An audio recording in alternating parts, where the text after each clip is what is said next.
Good evening, good evening, good evening again. We are here this evening to do what we do best. Uh, the government is reporting that crime went down. I'm wondering if it's time to celebrate. And the diaspora has offered to help with the crime situation in Jamaica, and the government refused for Dr. Francis.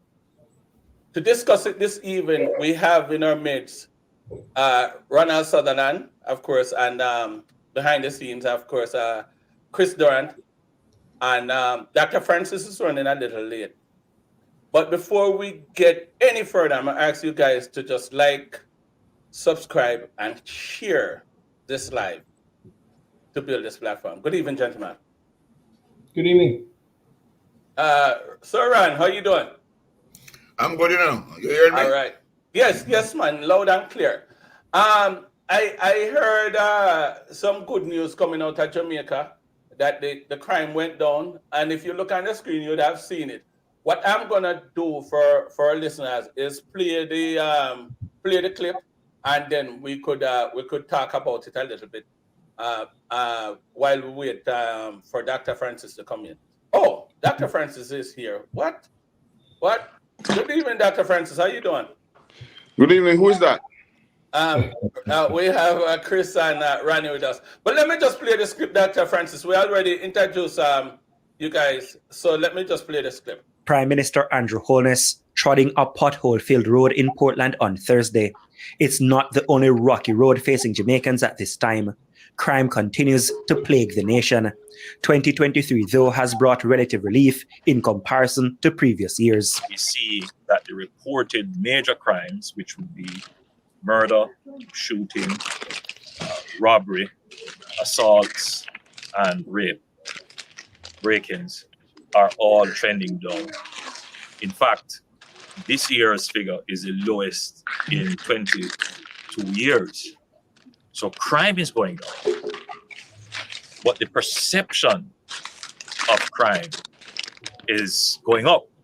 The Prime Minister said experts have started their analysis of the violence data in Jamaica, and so far they've noted that the nature of attacks are becoming more barbaric. If you look at the statistics, you would see that of the 4,500 reported serious crimes that were committed, 1,300 were murders, 1,389 were murders, and 1,000 plus were shootings. So the percentage of violent crimes that could end in the ultimate loss of life relative to all other serious violent crimes is more. It's increasing. So there is no question that we have to do something about violence, and in particular, violent crime. So having made large investments in the JCF and JDF's members, infrastructure and fleet, the government will now expand the reach of other areas of crime fighting, such as social services. Somebody's going to have to sit down with mothers in communities like this to say, look, I know your mother beat you when you are growing up and you feel you are better for it. But that was back in the day without social media. That was back in the day when the entire community was your parent. Again. All right, brother. I think that's it right there. We hear that crime went down in 22 years, but he's saying it's a perception of crime that is rising. Could you define that for the listeners, Sir Ron? Well, let me just start out by saying that is one of the most deceptive statements that I've heard out of the Prime Minister for a long time. And he has this way of making statements like those that require analysis. But that one is probably the worst and most deceptive statement. So let's look at crime two ways. From as long as I can remember, every year the police report a reduction in major crime. Every year. Jamaicans are not worried too much about rape and robbery and break-ins. We're not obsessed with that. But what we're obsessed with, murders. And the reason why I'm pointing that out is because, yes, murders went down by just under 8% this year over last year. But if you look at the last 10 years, the only other year between 2011 and 2023 that had more murders in Jamaica was 2017. And that was under our Prime Minister's watch. 2017 was the only other year between where it had about 1,647. But for every other year, crime and murders, what we are worried about in Jamaica, has been lower than it was in 2013. So that to me was an act of deception on the part of the Prime Minister. Now, we do not have the means of monitoring the other police reports as it relates to rape and, hold-ups and break-ins and so on and so forth. But we are locked tight on empirical evidence of murders. So this thing about major crime last year was the best in the last 10 years. Foolishness. Wow. That's what I do. Dr. Francis, do you want to weigh in on that for a second? Well, boy, Sir Ron is on target tonight, so I don't know if I should trouble him at all. Well, tell me how you feel about the government report that in 22 years. I believe that most of the government reports are normally flawed because, first of all, somebody can be injured at the scene and they take to hospital and they die. And I don't know if those are counted as people who are lost at the scene still. I don't know how they do it. They are taken to the hospital and they succumb to the injuries. And so that would be and that is not counted. Maybe that could be counted in the index. We don't know. Because this is one of the things that a lot of my colleagues and I are asking that question. So those are statistics we don't really know anybody. So it could be up by another 20, 30, 40. We don't know. Okay. And so the important thing is this, that we must not try to shield it or make it up. We must just simply try to do the right thing and tell the people what is happening. Because it is palpable out there. Everybody knows, and people are fearful. That's another thing that a lot of people don't want to admit, that it's a fairly understandable thing if you are fearful whether you will go home and come back home safely. Because anything, I have a young man here in the United States who was struck by a stray bullet, and he was not necessarily wrong. He was in his home when the stray bullet came through, and he's right here in the United States being treated as we speak. So, yes, I have to agree with Ron that it is what it is, and so we should give the people what they want. But in that further statement, I think the Prime Minister is going to go and talk about capital punishment, and as a means of curbing the wanton slaughter. But I don't know if you want to go there yet, or you want to hear him say it himself. But I think that perhaps he's going for another playbook that he has not mentioned for a very long time. What I did hear, though, I think is, and I don't know if I'm going outreach here, where he says that he's trying to put some of the blame on the parents of beating the children. Now, I'm not saying that there are not people who do not beat their children, but I don't think that the problem of crime in Jamaica is because the majority of persons do not beat their children. Okay? Otherwise, you would have people up in Cherry Gardens and all that who would have children who are doing the same thing, and I don't hear of them doing the same thing. Right. So that's a cause of concern for me, that you are telling them, but we do know, and I'm not telling you but you must train up the child in the way it must go, and when it is old, do not depart. But I do not subscribe to Dr. Spock that we are the ones who are causing our children to be violent. I don't subscribe to that. There are many other factors which we can go into if you want to. Okay, Chris, do you want to weigh in on that Yeah, I'm gonna be a little bit more focused than my dear Dr. Francis. He went off on a couple other topics that I know you probably want to discuss. Anyway, you raising a question concern the statistics, I believe, right? Yeah, You hear me okay, by the way? there's something that making noise in your background, Chris.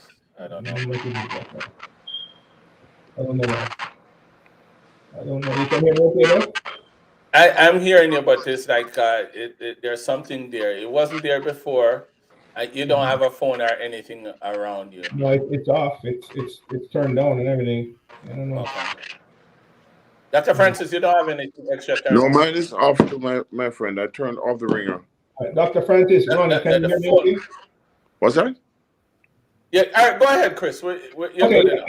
I'm going to focus on what you said. So, listen, I have to defer to Ronnie in particular, and of course, Dr. Francis as well, concerning the statistics that was mentioned.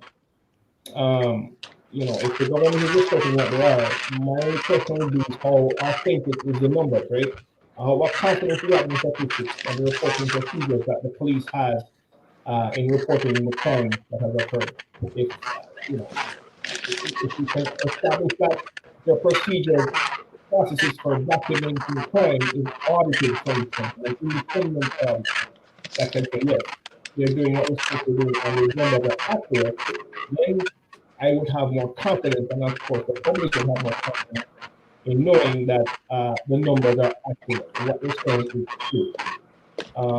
Other than that, I can only depend on what is told to me, what I'm reading from whatever source it will be. And right now, it's from the government, right? They're saying that crime is down, yes. And Ronnie is saying otherwise. Yeah, So, I myself have to go with Ronnie saying because he's actually on the ground. The truth is, I've heard it and I thought about it. I don't have anything to dispute what the government is saying. So I really Let me do just appreciate. clarify. Let me clarify the dispute that I have. I am not here saying that crime has not gone down. I'm not disputing that. What I'm disputing is this dramatic reduction that made 2023 the best year of crime in the last 20 years. That's what I'm disputing. Mm-hmm. And I'm also disaggregating the kinds of crime that we are worried about. Mm-hmm. Our focus is on homicide, murders. Mm-hmm. Because as long as I can't remember any year in the last 20 years when the so-called other murder major crime has not gone down. Every year the police report those as going down. Sometimes I'm by 10% and 11% and 9% every year. So those other major crimes I'm not bothered about. But when you come to say that major crime is down in Jamaica, as they making 2023 the best year for the last 20 years, knowing full well that if you were to disaggregate it and move to murders, the only other year between 2011 to 2023 that 2023 beat was 2017. Every other year between 2011 to 2023, we had less murders. So in other words, 2023 is still is very high when it comes to murders. So I'm just disaggregating it. I'm not saying that the numbers that, overall, but when you conflate them like that, knowing, right. In other words, 2023 was a high murder year. Mm-hmm. You get the point I'm making?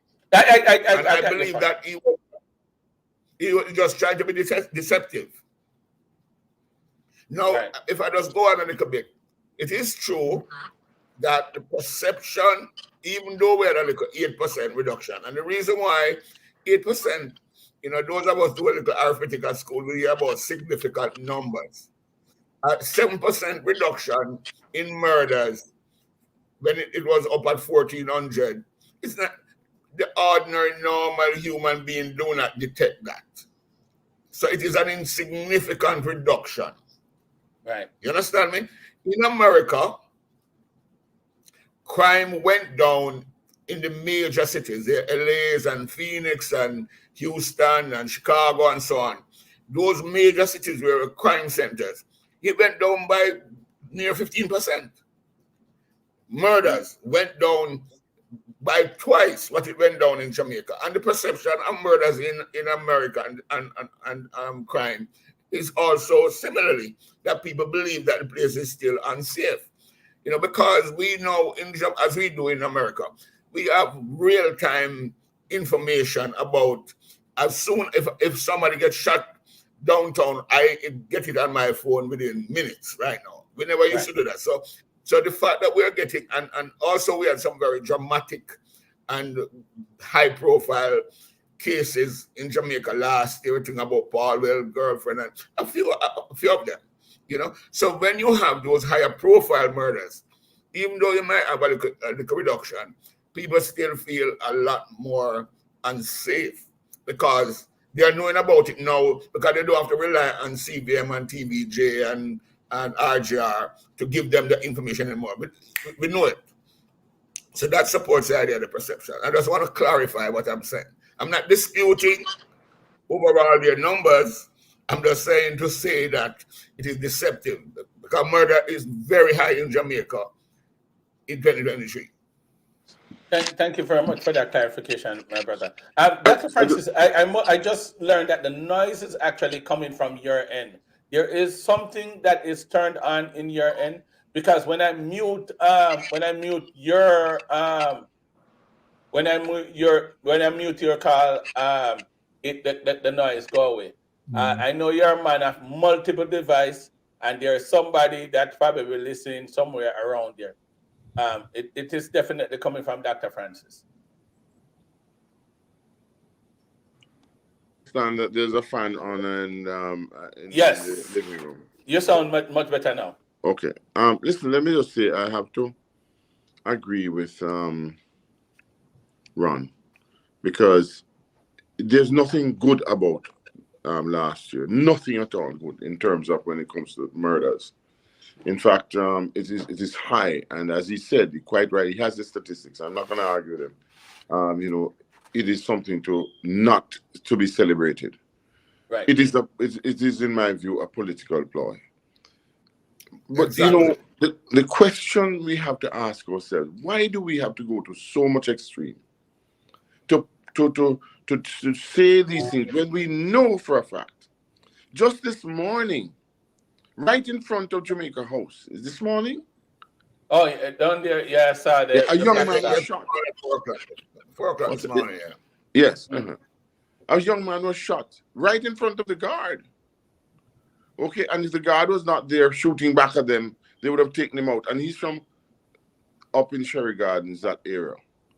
And he had no ambulance was there, so his father had to come and pick him up and take him to the hospital. Now, what I'm trying to say to you is this. I think that when this is happening, and maybe, you know, these things, you're going to see an escalation of investigation. And, you know, perhaps you might find those 2 white men. The fact of the matter is, though, that should be for everybody. Okay? That should be for everybody. And that is my concern about people who try to throw rose water on something that is not rosy. Right. You know? Right. And that is my concern. So, you know, I want you to look at it from that perspective. Go do that's why I say I'll let people all right now. Go check the facts. Right. And when you check the facts, you know what is going on. Right? But Jamaica is not easy. Dr. Francis, somebody had text me to ask the panel if they think the shooting in Jamaica are targeted. I think the best person to answer that is Mr. Sutherland. Mr. Sutherland, do you think the shooting in Jamaica are targeted? I believe that is more so than not. You know, and that is one of the reasons why, for example, as murderous as Jamaica is, we are still in the top 3, top 2, top 1 most murderous country in the world. When they do the survey to see how safe Jamaica is for tourists, for example, Jamaica is still a very safe place. So, in other words, just about a month or two ago, there was that result, that report that says Jamaica is one of the safest places for tourists coming to Jamaica. Now, when you say the thing is targeted, we have two things happening. We have reprisal killings, which is, gang and gang. I mean, people in different areas and so on fighting for turf, largely for scamming reasons or drug reasons or just, area violence. So you have those kind of reprisal. You kill a man over Rima go back out there and kill small lizard town and back and forth and so on. But then there's also this thing about contract killing, which is a lot more than we want, I think. Murder for hire. Yeah, murder for hire. Murder for hire. So this morning, it would appear that shooting this morning, based on what the report is saying, that the guys are just there, it's just an opportunistic shooting where they were just there fixing their tire. These are guys, from upper middle class or upper class, background, not likely that they have any beef with anybody down on, Hope Road, and that there was an attempt to rob them. So that would not fall in the category of a targeted shooting. I get to understand they tried to rob them and they refused and turn over the things. And of course, they were shot, two of them. So, but I would believe that the vast majority, and that is why I must commend the government for its move against gangs, because gangs, that's where it is happening. And I'm pleasantly surprised at their success of bringing down gangs that I think they have done that to 2 gangs so far, and there's this other one that is now coming to court now. So yes, the vast majority are targeted shooting. So, and that is why a lot of us in Jamaica feel safe. We just believe that all we need to do is to come up where we live, don't go downtown too far, stay away from inner city, but because we believe we can live away from the violence, even though it is just 5 minutes away wherever you live. Right. So right. I'd want to say that. Okay. Thank you very much for that, sir. And I want to get to, because we're not going to be here all night. I know you're a man that believe in the shot podcast, and Chris shared the same sentiment. Yeah. Dr. Francis and I, we're a little bit different, but want to get to the question that Chris had asked last week. Chris, do you want to reframe the question, or you want to ask it again, or Ronnie should pick up from where it's at? I'll ask it again to be fair. So I think we were discussing why the diasporas, and let me be clear on who I'm talking about, referring to those folks living outside, Jamaicans living outside the United States, outside of Jamaica, who want to help Jamaica, right? Are making an effort to help Jamaica, offer their services, experience, and so on. And it has come to my mind that sometimes the help is rejected by Jamaica. So I wanted to ask Ronnie, as a Jamaican living in Jamaica, right, and not you yourself per se, right, not just saying, but as a part of a group, Jamaica living in Jamaica, that will be the recipient of any assistance from the diaspora. How do you feel about the government rejecting or declining any offers from the diaspora to assist Jamaica? With crime. With the crime situation. Let's go with crime, yeah. Well, my answer remains the same. My answer remains the same. That question needs some more particulars to it. Like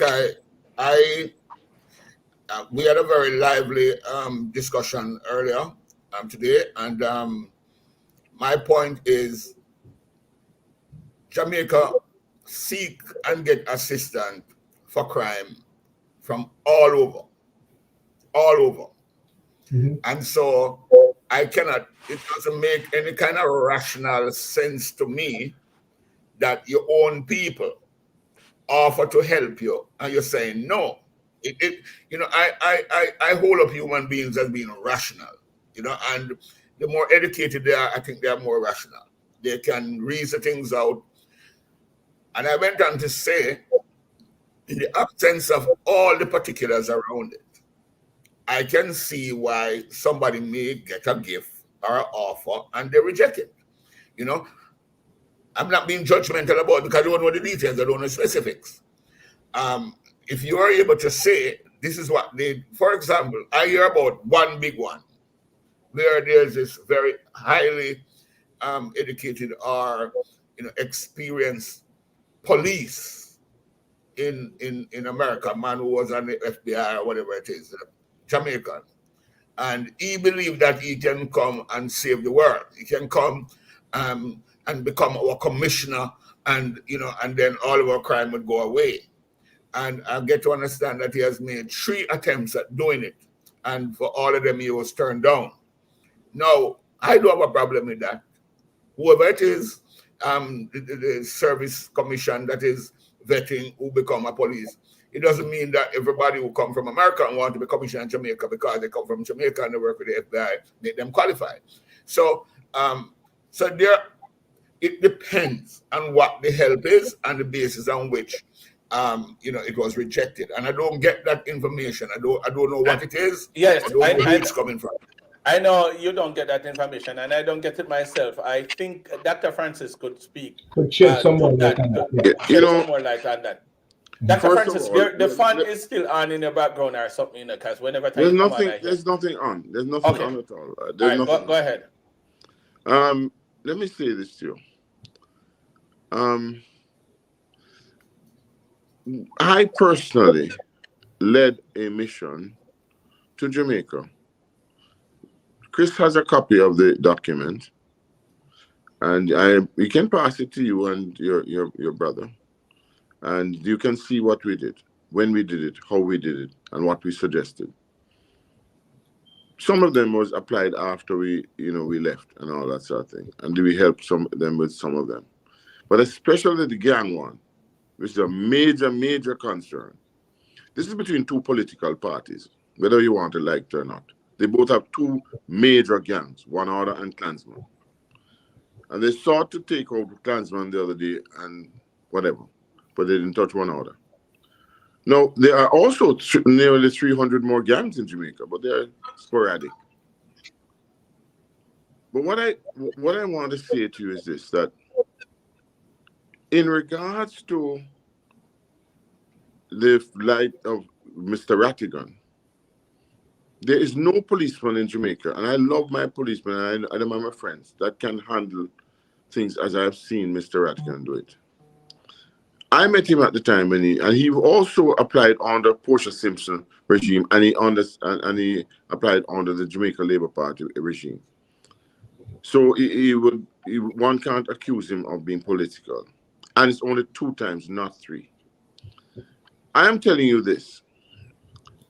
It's not a question of where you're from, but it's a question of your integrity, your ability to lead, and what you bring to the table, among other things. Leadership by example.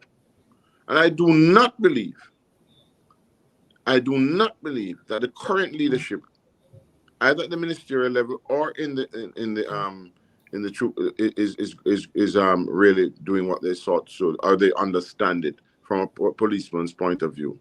I'm a trained military policeman, but in essence, I did the police course, a longer one than they do in the police force in England myself. So, and there are many other things I could say, but let me make it quite clear. We need to work together, and we have to. You can't have a government who wishes to control the diaspora, because that's what they're doing with the Diaspora Council. They appoint them, they make statements to, whenever they feel it. Not me, because I know people didn't make any of that statement when I wrote my letter. What I would want you to do, Dr. Francis, is to be more specific on the offer that was made and the offer that was rejected. Well, he's making a point. In fairness to Dr. Francis, yes, he is supporting one of the points that I raised. Yes. And let me just go to defend it, because I have a position against it. Yes. Since you've raised it, and I'd love for you to, as Dennis is saying, go to the other matters that, to be specific, that we can see the merit of the offer. Yes. Let us go to Mr. Rattigan. Yes. Personally, I am 100% against parachuting people into the police force in Jamaica. I'm 100% against it for a very simple reason. For what I consider to be HR reason. That we have been doing it to the police force for many years with the army. We bring them in from the army. Right now, it's an army man running the police. And I know of at least 2 or 3 others that we have parachuted it into the police force. We have brought in people from England. We have brought people in from Canada. Not to take over as commissioner, but to bring them in. The little I know about HR, it is demoralizing. What we need to do is to fix the police, the training, the development in the police force that will make the police force generate its own commissioner. I am not in support of bringing anybody, no matter how skillful they were, because all you know about Mr. Rattigan in the US, Jamaica is an entirely different place. So any success he has in the US, it is not necessarily transferable to Jamaica. We discovered that with the English guys who came here, that it was their experience and so on was not transferable because the experience, the John, the culture run. The man is a Jamaican. I don't care if he's a Jamaican. And furthermore,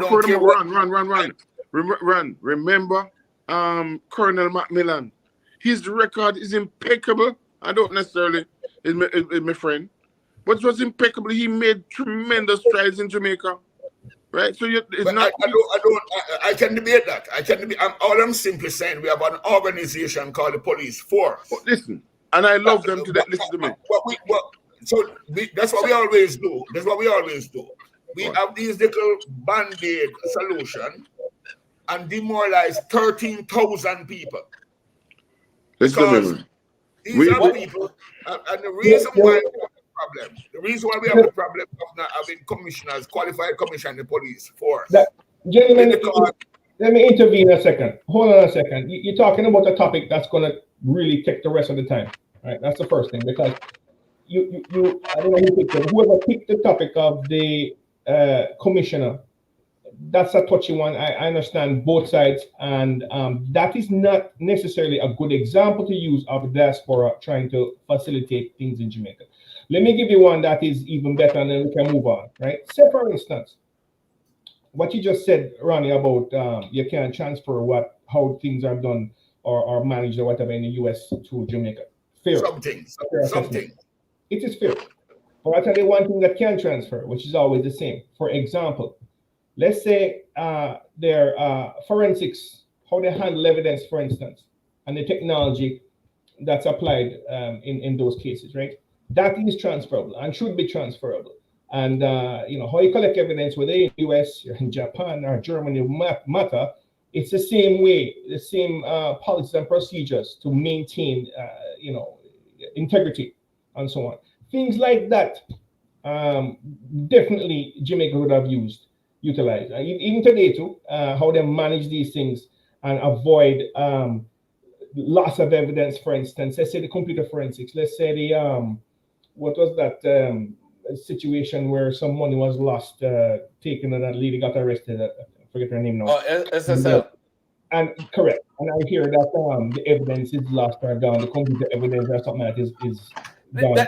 I want to say that cannot be true though about the evidence being lost. But the computer that they talk about, and I did not get much story. I did not get a whole lot of it. But this story. Let's take something easier than that, right? Let's take, for instance, this victim, Miss Silvera, I think is her name, the lady who was, now found to be murdered. Initially, the assessment was that she died in her sleep. And then I think several months later, weeks later, it was determined that the body had 3 gunshot wounds in it, right? That is foolishness. And that really takes away from the public's confidence in law enforcement in Jamaica doing their job when they hear foolishness like that. And that's what it is. I'm sorry. Listen, can I just... The point. So that's an example of managing a crime scene and dealing with the forensics that Jamaica could have used from other countries like the United States. That's all I'm saying. That's one that you really can't dispute and say we don't believe that can go apply to Jamaica. It does apply to Jamaica. And that is that can be used. Tell me I'm wrong. Listen, let me say this.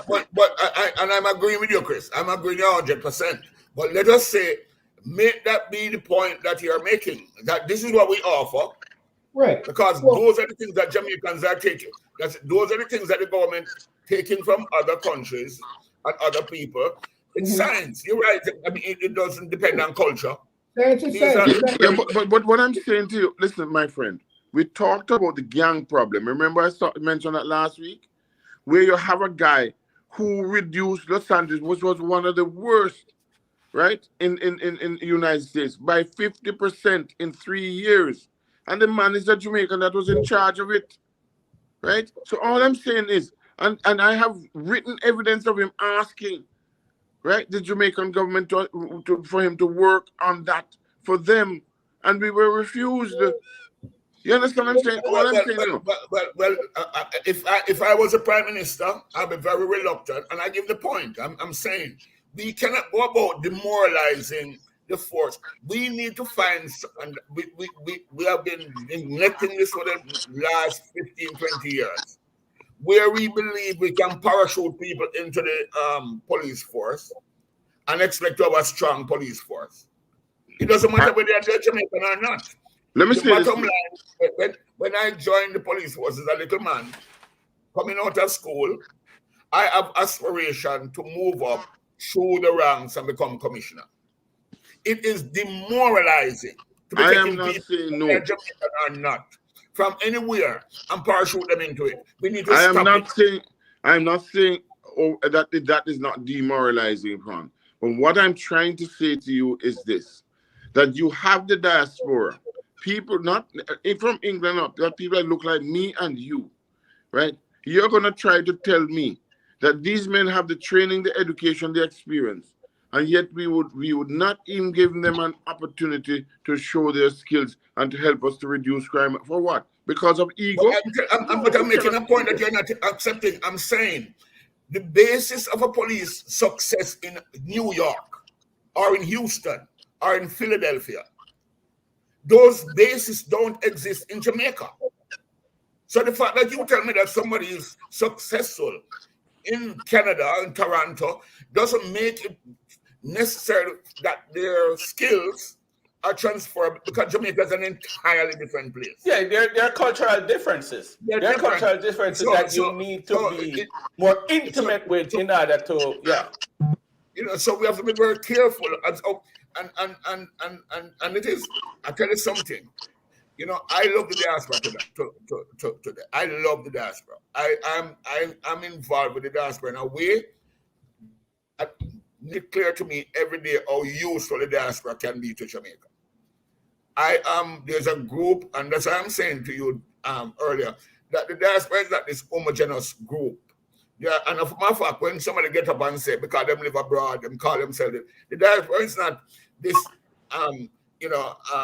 unified set of people that believe the same thing. Politics is in the diaspora as politics is in Jamaica.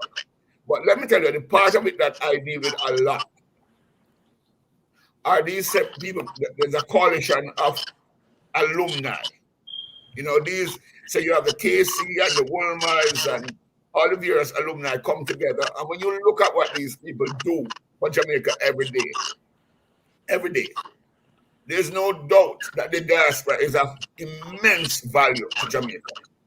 And I work with them. I'm the president of the University of Technology alumni in Jamaica. So he put me in touch with them and the grouping of them around, the UK and Canada and so on. So I'm well aware of it. Listen, sir. Let me explain something to you, Ron. I also have run an organization with thousands, I'm not an alumni association, of persons all over the diaspora for the past 20 or 30 years.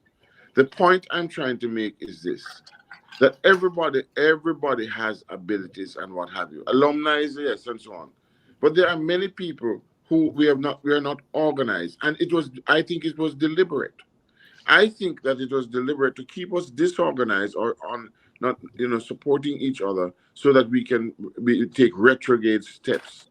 I do believe that this is possible because what we need to do, and you're going to see it very shortly. You're going to see where the diaspora is going to come together and take their rightful place in this scheme of things. Because I'm telling you, they're coming together. And you will see it. No longer will Jamaica be able to run the diaspora as if it's another department of the government. It's not going to happen anymore because the people are realizing that it is counterproductive. That's all I have to say. Could you just say what it is that the government of Jamaica rejected? And that's what I was going to ask, because I was wondering if it's in the means of Ratigan. No, I'm not talking about Ratigan alone. I am talking. What happened? I said, read the thing that you got, please. No, but that is not going to help me because let me tell you what I expect to hear from this. Let me tell you what I expect to hear from this. What? That we made a proposal yes, to this particular person or this entity.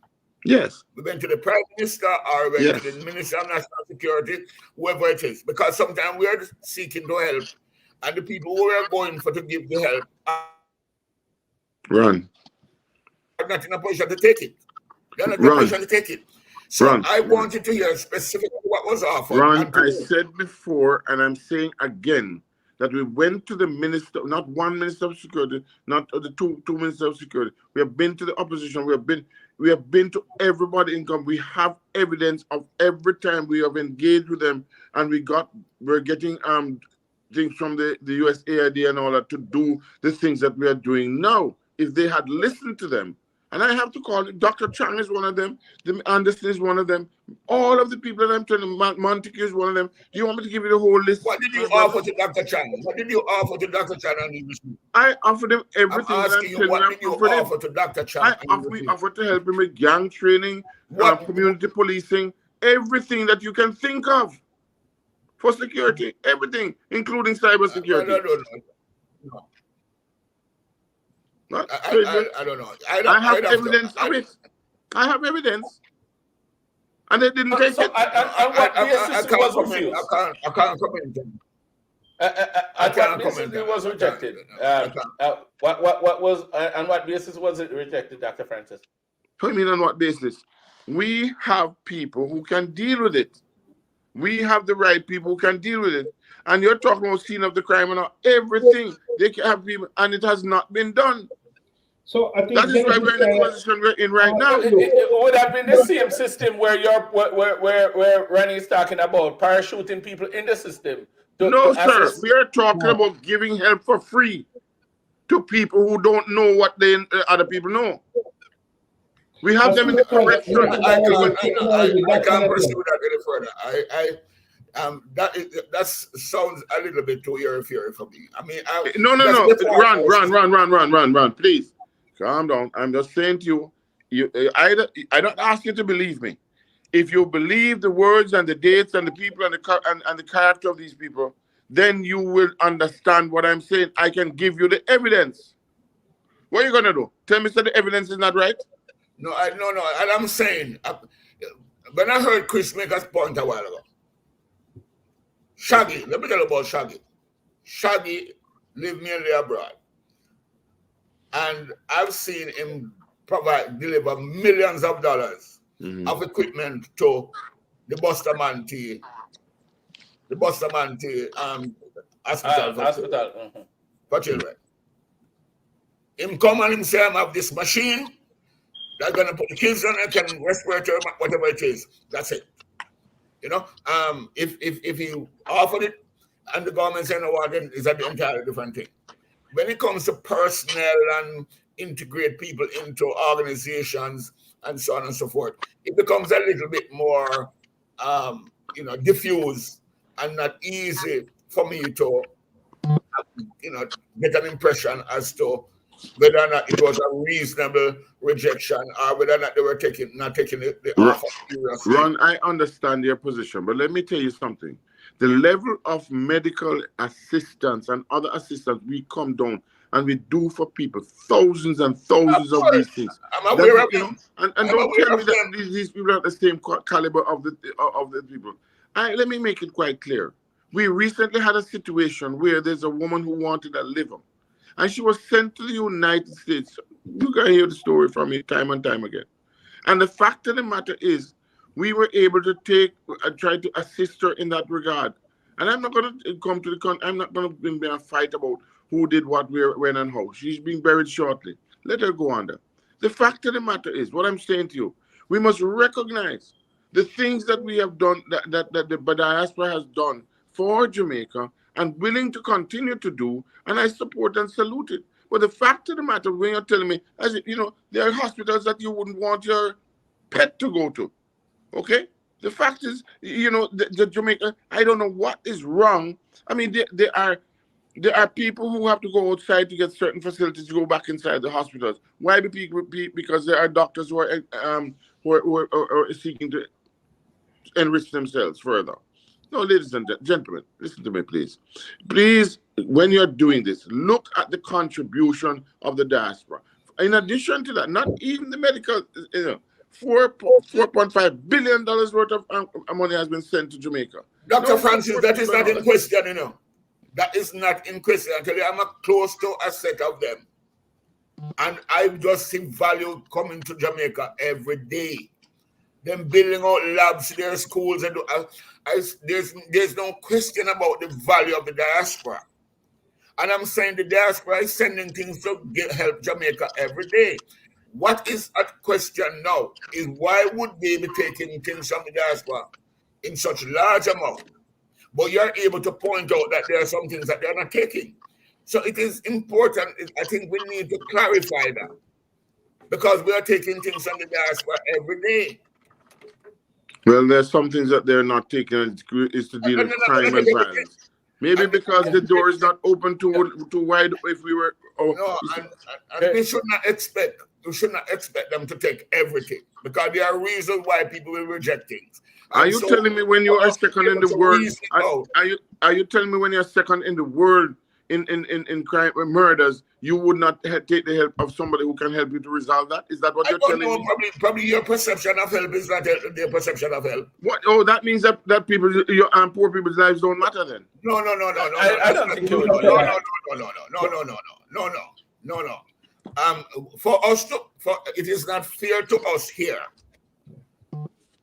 to be here making a judgment as to whether or not it was a right or a wrong decision when we don't know what it is. My brother, listen to me, Ronnie. Ronnie. I'm a reasonable person. Chris, you were not there. Dennis, you were not there. You were not there. But I was there. Are you telling me I'm lying? No.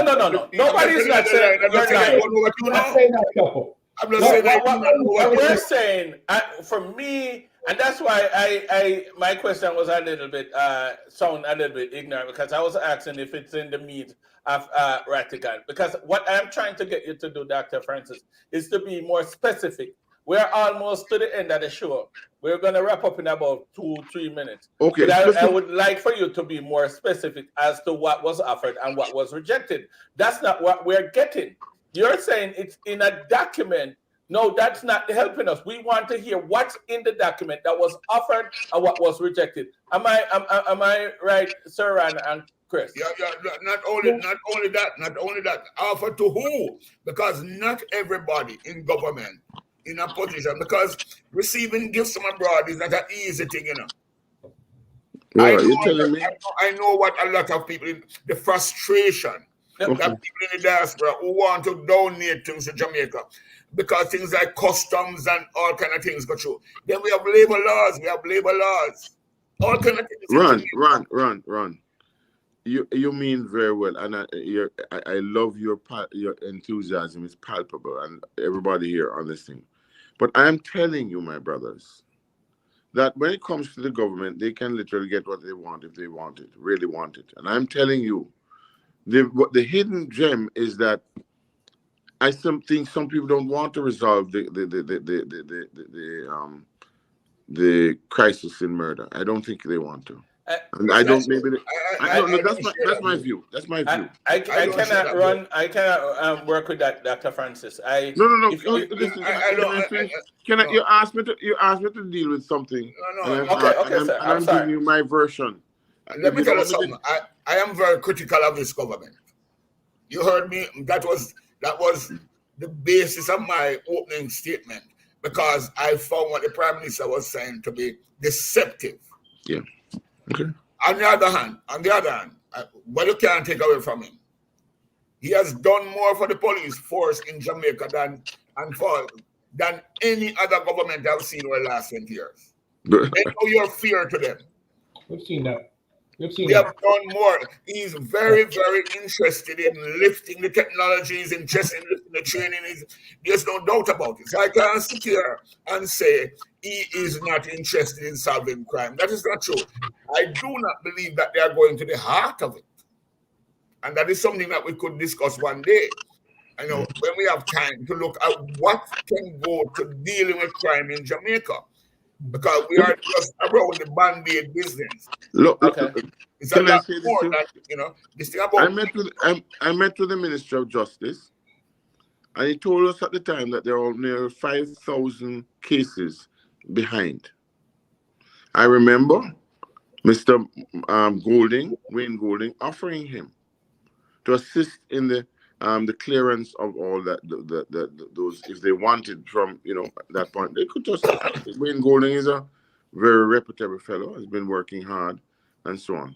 I don't see them taking that up. Taking it out. It's not as simple as that, my brother. Hold on. I'm not talking about simplicity. I am talking about he said he was going to work on it, and I did not see that. Okay? I'm also saying to you that when it came to safer cities, how we make cities safer, it's not with SOEs, and you're forgetting one thing. I spent 10 years in the military. We have 3 minutes to go, Dr. 2 minutes to go, Dr. Francis. What's that? We have 2 minutes to go. Wrap up, guys. SOEs, I'll finish up now. SOEs is not a prescription for resolving crime issues. The soldiers should not be exposed that long. It was not intended. It's working in El Salvador. No, that's a different situation. It's working in El Salvador. You would not like to see what El Salvador is one of the few countries that were more Ronnie, you would not like to know exactly what is happening in El Salvador. I know exactly what's going on there. There's SOE. Well, no, it's not SOEs alone. It's not SOEs alone.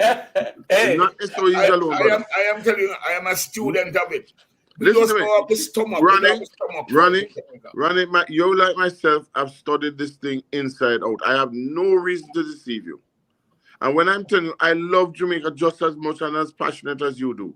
And I have no reason to come here and tell anyone any foolishness. I am not that person. So therefore, I'm saying, and I'm not perfect, by the way, not perfect. Chris know that, Dennis know that. You don't know that yet, but I know that. And I'm saying to you, we have to go and we have to break this thing down. And you're talking about paper. Well, I have it on paper. I have it when the offers were made. I have evidence of the offers and the type of offers. And when you look at that, my analytical friend, Ronnie, you will be able to speak way and say, oh, yes.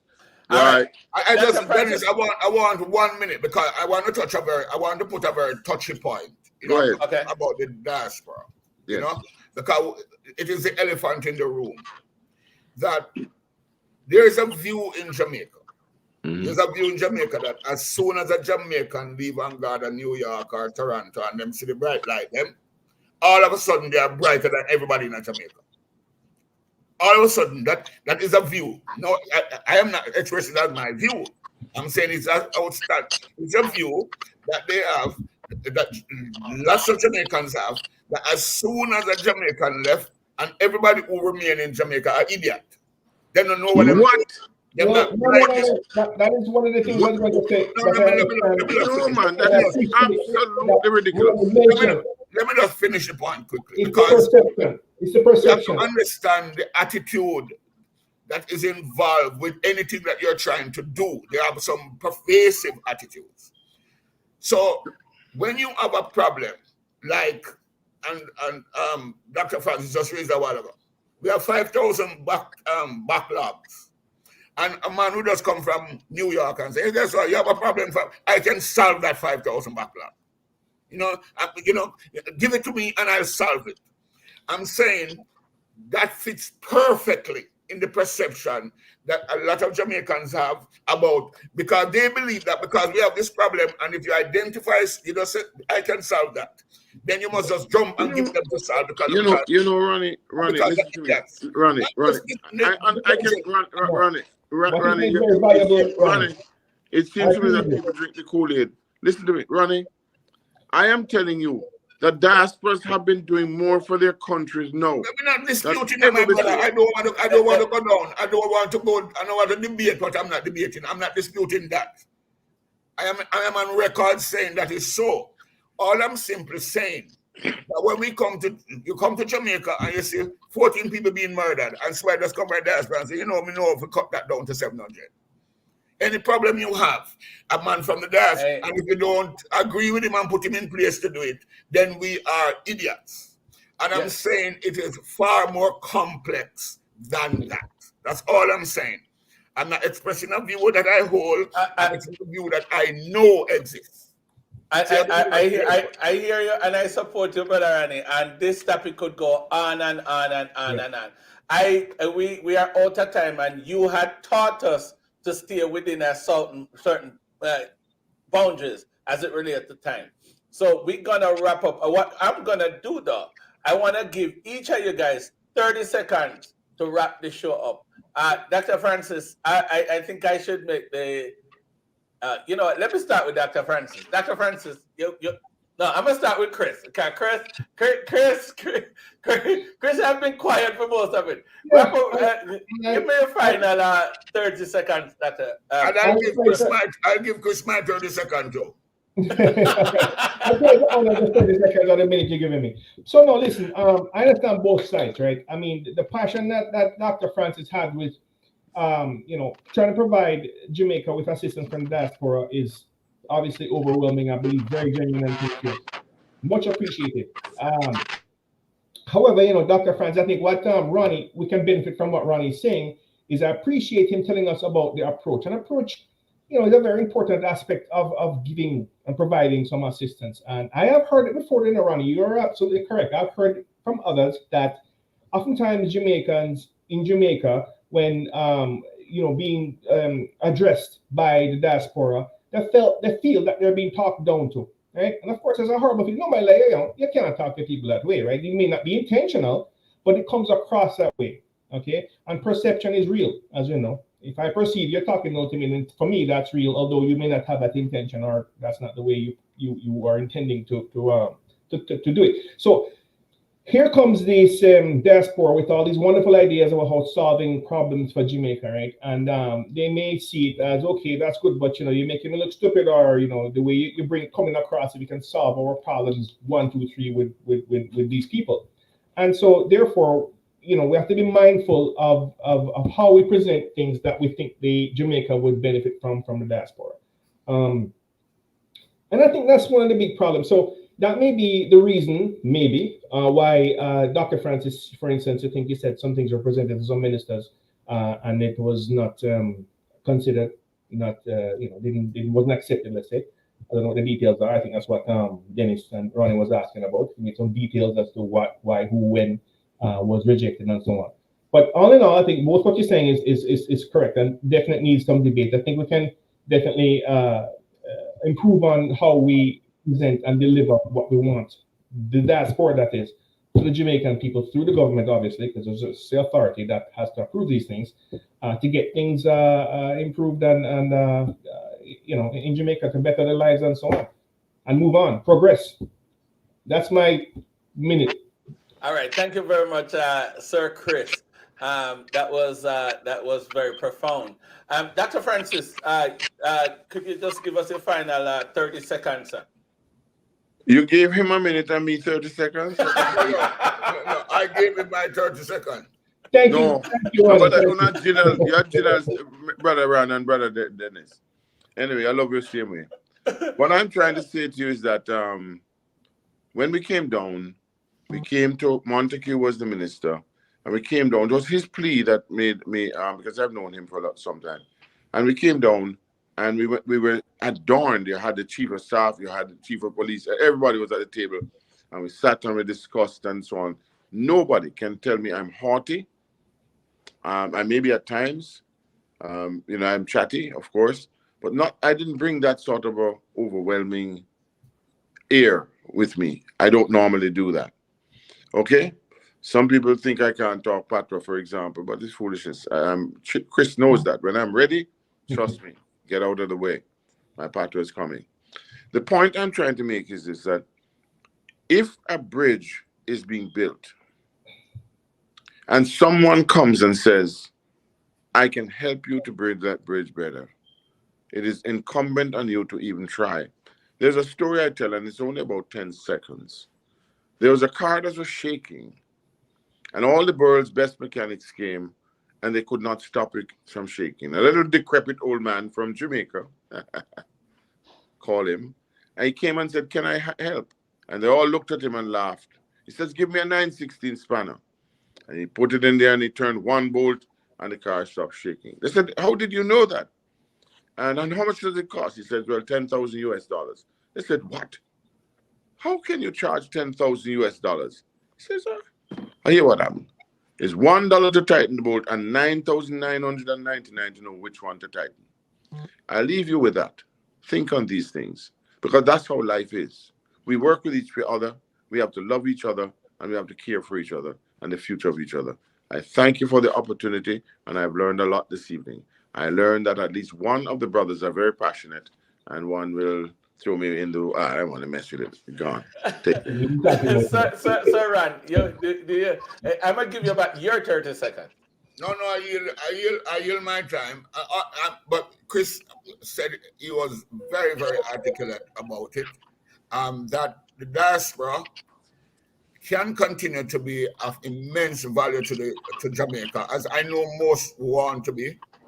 But the approach, and I tell you something like that could be a program. Because in a lot of cases, when you offer to help somebody to do something, not knowing all the issues that get the thing to where it is, and you just come and I can send you 2 months to do this and so on, it could create the impression that we have some brighter minds than you do. And people are likely to take it wrong, and so something you have to even stay away from offering certain help. I could give a million examples of how you just don't offer to help a person a particular way. Like send a child to me. I know I think I can be a better parent for that child. You're not doing that. You don't do that. You have to be very careful. And if it could be true that when you look at it, the glaring evidence of the child not being properly parented, but you don't tell a parent that. Exactly. You have to be very careful.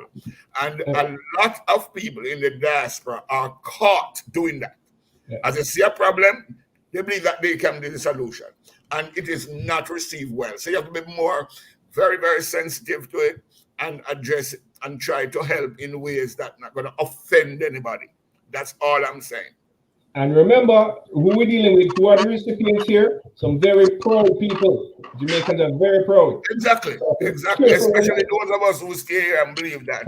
We are no idiots. We made a deliberate thing to stay, and we are in the struggle. We don't want anybody to make us feel as if we are idiots, and that's why we are here. Well, thank you, sir. And it is without a doubt that all 4 of us on this panel is very much passionate about the Jamaica land we love, and we all have the same